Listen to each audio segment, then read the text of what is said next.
अस्सलाम वालेकुम। मेरा नाम है मोहम्मद कासिम और आज का जो मैं टॉपिक लेके आया हूँ वो है हीट की अलामत जो देसी साहिवाल कोज़ में और जो होस्टियन फ्रीजन और जो क्रॉस बेड कोज़ होती हैं, यानी जो फार्म में ज़्यादातर कोज़ होती हैं, उनमें क्या फ़र्क होता है। ज़्यादातर किसान ये सवाल करते हैं जी, जो हमारी देसी कोज़ हैं वो उनकी अलामत है वो तो साफ़ पता चल जाती हैं, लेकिन जो फार्म पे जो हमारी गैयाँ कोज़ होती हैं, गायें होती हैं, उनमें ये अलामत ज़्यादातर नज़र नहीं आती, यानी वो ये साइन वगैरह है जो हीट की अलामत है वो शो नहीं करती।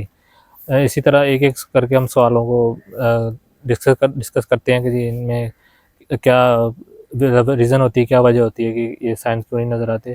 पहला ये है कि हिस्टस हीट की जो अलामत है, हिस्टस की जो साइन है वो क्या-क्या होते हैं। पहले जो मेन साइन वो होता है स्टैंडिंग हीट, यानी कि जो जो गाय हीट में होगी वो एक जगह खड़ी रहेगी और दूसरी जो गायें हैं उनको अपने ऊपर चढ़ने देगी या बुल्स को अपने ऊपर चढ़ने देगी। अगर वो गायों को चढ़ने देती है तो ये एक होमोसेक्सुअल बिहेवियर होता है। तो ये गायें शो करती हैं, लेकिन ये भैंसों में होमोसेक्सुअल बिहेवियर वो कम होता है। ये एक प्राइमरी साइन होता है। और जो दूसरी साइंस है वो है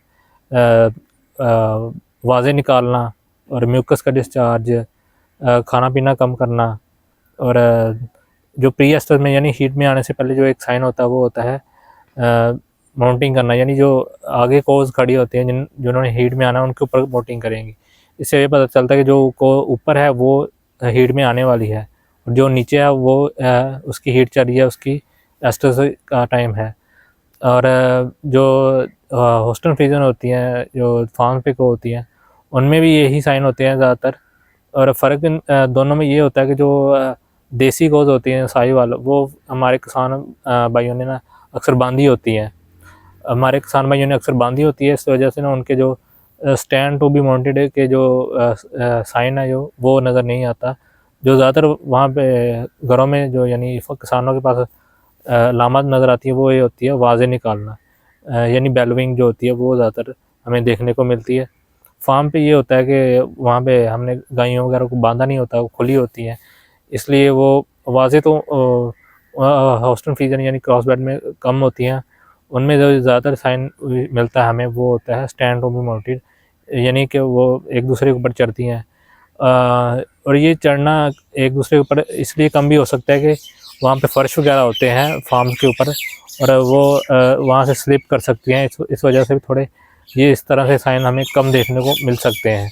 बाकी जो साइंस हैं वो होस्टन फ्रीजन यानी फार्म के ऊपर जो गायें होती हैं उनमें कम इसलिए इस वजह से भी हो सकते हैं कि उनमें दूध की पैदावार ज़्यादा होती है और उनको स्ट्रेस का सामना ज़्यादा करना पड़ता है। इस वजह से उनके जो हार्मोन्स हैं उन वो मुतासर होते हैं हाँ, दूध की पैदावार की वजह से, स्ट्रेस की वजह से। इसलिए जो हीट की अलामत है यानी एस्ट्रेस है वो हमें एक तरह से कहें तो साइलेंट मिलती है हमें, यानी कि वो खामोश होती है। ये ज़्यादातर ये साइन कब नज़र आते हैं हमें, ये भी एक बड़ा सवाल होता है। या सुबह अर्ली मॉर्निंग यानी सुबह-सुबह या लेट नाइट, ये हमें जो यानी रात को देर में हमें ये साइन ज़्यादा देखने को मिलेंगे। और इसको गौर करना यानी इसको नोटिस करना भी बहुत ज़रूरी है। यानी आपको एक स्किल बंदा, एक ट्रेन लेबर वहाँ पे ज़रूर चाहिए कि जो एक सिर्फ़ जिसका यही काम हो कि वो इन अलामत को दे सके, तो फिर आपको सही पता चलेगा कि ये कौन-सी गाय हमारी हीट में है या कौन-सी नहीं है। ये ज़्यादातर एक ट्रेन बंदा होना चाहिए। अगर आप बहुत एडवांस लेवल पे, अगले लेवल पे जाना चाहते हैं तो आप दूसरे एस्ट्रस हीट या हीट डिटेक्टेड डिवाइसेस हैं वो यूज़ कर सकते हैं, जैसे कि पैचेस वगैरह, पेंट्स वगैरह और हीट डिटेक्टर वगैरह ये यूज़ कर सकते हैं आप। ये मुख्तलिफ डिवाइस आते हैं। और अब आते हैं जी जो होती हैं एआई का टाइम क्या हो सकता है।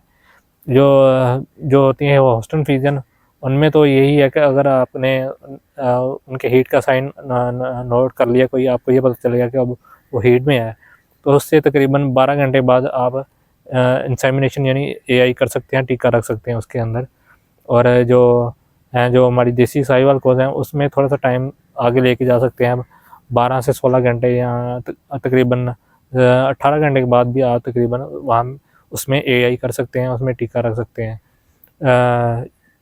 जो हमारी साहिवाल कोज़ होती हैं, देसी कोज़ होती हैं, उनमें जो एआई के साइन नोट करने के इतना बड़ा मसला नहीं होता है। जो हमारे किसान हज़रात होते हैं वो ईज़िली जज कर सकते हैं, उनका काफ़ी एक्सपीरियंस होता है, उनको पता चल जाता है कि कौन सी को हीट में है और कौन सी मतलब गाय आवाज़ें निकाल रही है, तो उससे उनको साफ पता चल जाता है।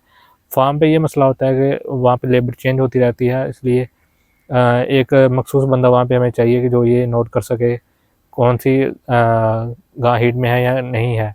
इसलिए मुख्तसर में यही है कि आप 2 से 3 दफ़ा ज़रूर चक्कर लगाएँ वहाँ पे और उनको नोट करें कि कौन सी गाय एक दूसरे पर माउंटिंग कर रही है, या फिर वो आवाज़ें कौन सी गाय निकाल रही है। इस तरह यही आज का हमारा टॉपिक था और इससे मतलब जो सवाल बनते थे उसका मैंने जवाब देने की कोशिश की है।